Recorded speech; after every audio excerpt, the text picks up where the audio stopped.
आज की खबर में आप सभी का स्वागत है। तो चलिए बढ़ते हैं देश दुनिया की बड़ी खबरों की ओर। पाक के एटमी टेस्ट को हाइड्रोजन बम से मिलेगा जवाब, भारत के लिए मौका बन सकता है ट्रंप का ये दावा। अमेरिकी राष्ट्रपति डोनाल्ड ट्रंप ने पाकिस्तान, रूस और चीन को लेकर परमाणु हथियार परीक्षा का दावा किया है और अमेरिका को भी फिर से परमाणु परीक्षा शुरू करने की जरूरत बताई है। इसे लेकर भारत पाकिस्तान के बीच परमाणु तनाव बढ़ता जा रहा है। तेजस्वी का ऐलान, 14 जनवरी को महिलाओं को 30,000 की एक मुश्त राशि, किसानों को बोनस और फ्री बिजली। Indian politics are a family business शीर्षक लेख में उन्होंने कांग्रेस, समाजवादी पार्टी, द्रविड़ मुन्नेत्र कजगम, तृणमूल कांग्रेस, नेशनल कॉन्फ्रेंस समेत कई पार्टियों का जिक्र किया है। उन्होंने कहा है, वंशवाद की राजनीति भारतीय लोकतंत्र के लिए बड़ा खतरा है। जौनपुर में नाबालिग से दुष्कर्म के बाद दंड से बचने के लिए की शादी, फिर भी हुआ कारावास और लगा जुर्माना। टीटीपी के कई आतंकवादी मारे गए, कुछ मौके से भाग गए। खैबर पख्तूनख्वा में पाकिस्तानी सुरक्षा बलों की बड़ी कार्रवाई। पाकिस्तान के खैबर पख्तूनख्वा प्रांत में पुलिस काफिले पर हमले के बाद सुरक्षा बलों ने तहरीक-ए-तालिबान पाकिस्तान के आतंकियों के खिलाफ बड़ी कार्रवाई की।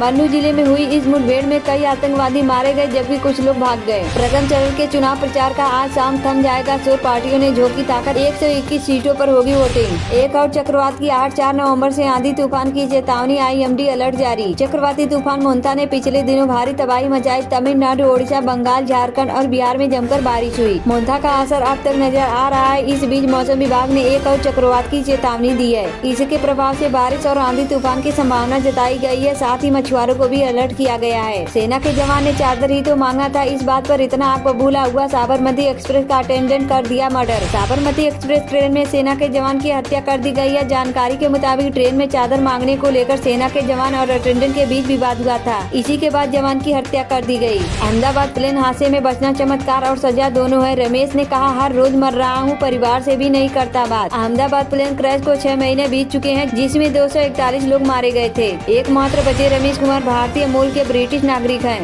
जो गंभीर PTSD से जूझ रहे हैं। अपने भाई को खोने के बाद वे अकेलेपन और मानसिक परेशानी में हैं। एयर इंडिया ने उन्हें अंतरिम मुआवजा दिया है, लेकिन परिवार इसे कम मानते हैं। रमेश का कहना है कि उनका जीवित बचना चमत्कार और सजा दोनों है। राष्ट्रपति द्रौपदी मुर्मू आज नैनीताल में है। वे नैना देवी मंदिर और कैंची धाम के दर्शन करेंगी। उन्हें कुमाऊं विश्वविद्यालय के दीक्षांत समारोह में भाग लेना है, जहाँ वे मेधावी छात्रों को सम्मानित किया जाएगा और डिग्रियाँ प्रदान की जाएगी। इस दौरान नैनीताल में सुरक्षा व्यवस्था कड़ी है। रात को राज रहने दे, चीन से परहेज नहीं, अमेरिका यूरोप को भी पकड़ कर रखेंगे। भारत का प्लान 2047 क्या है? भारत अब एक गतिशील व्यापार नीति अपना रहा है। देश राष्ट्र हित को सर्वोपरि रखते हुए विकसित देशों के साथ बड़े समझौते कर रहा है। चीन जैसे पड़ोसी देशों से आने वाले निवेश पर लगे प्रतिबंधों की समीक्षा के लिए भी सरकार का रवैया खुला है। यह नीति भारत को विकसित भारत 2047 के लक्ष्य की ओर ले जाएगी। बंदरों की टोली में बैठा दिए जाए तो अलग नजर भी नहीं आते, CM योगी के बयान पर अखिलेश यादव की प्रतिक्रिया। बिहार के दरभंगा में चुनावी सभा को संबोधित करते हुए CM योगी ने विपक्ष पर निशाना साधते हुए कहा था कि इंडिया गठबंधन के 3 बंदर पप्पू, टप्पू और अप्पू को विकास नहीं दिखता। बाराबंकी में कार और ट्रक की आमने सामने भीषण टक्कर, एक ही परिवार के 6 लोगों की मौत। दरोगा से DSP बने ऋषिकांत शुक्ला की 100 करोड़ की संपत्ति, कानपुर में तैनाती के दौरान दोनों हाथों से बटोरा पैसा। यूपी पुलिस में सनसनीखेज खुलासा, दरोगा से DSP बने ऋषिकांत शुक्ला पर 100 करोड़ से अधिक की बेनामी संपत्ति अर्जित करने का आरोप है। SIT की जांच के बाद विजिलेंस जांच शुरू, जाने पूरा मामला आखिर क्या है। कुख्यात आतंकी अबू जिंदाल के ऊपर आरोप है कि मुंबई हमलों की प्लानिंग में निर्णायक रूप से शामिल था। इसके अलावा उसने नकाब समेत 10 पाकिस्तानी आतंकियों को हिंदी सिखाई थी और मुंबई में लोगों से घुसने मिलने की ट्रेनिंग भी दी थी।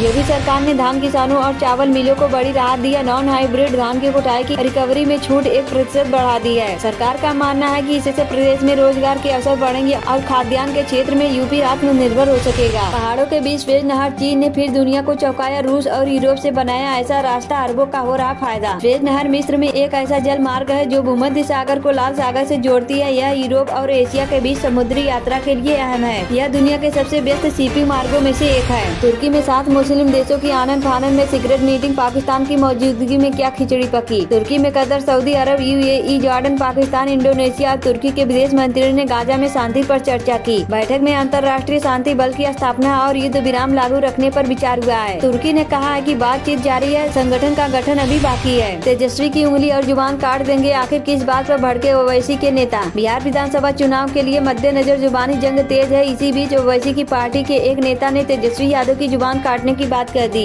मैं अब भी गहरी तकलीफ में हूँ। एयर इंडिया विमान हादसे में अकेले जिंदा बचे शख्स की आप बीती। थरूर के वंशवाद वाले बयान पर कांग्रेस में मचा घमासान, अब बीजेपी ने भी भाई भतीजावाद पर कसा तंज। कांग्रेस सांसद शशि थरूर के वंशवादी राजनीति पर लिखे लेख को लेकर पार्टी के बीच घमासान मच गया है। कांग्रेस के कई नेताओं ने थरूर की राय पर असमंजस जताई है, वहीं बीजेपी ने भी कांग्रेस पर तंज कसा है। बिहार चुनाव में लालू यादव के रोड शो पर चिराग के सवाल पर पीएम मोदी के बयान पर तेजस्वी की आपत्ति।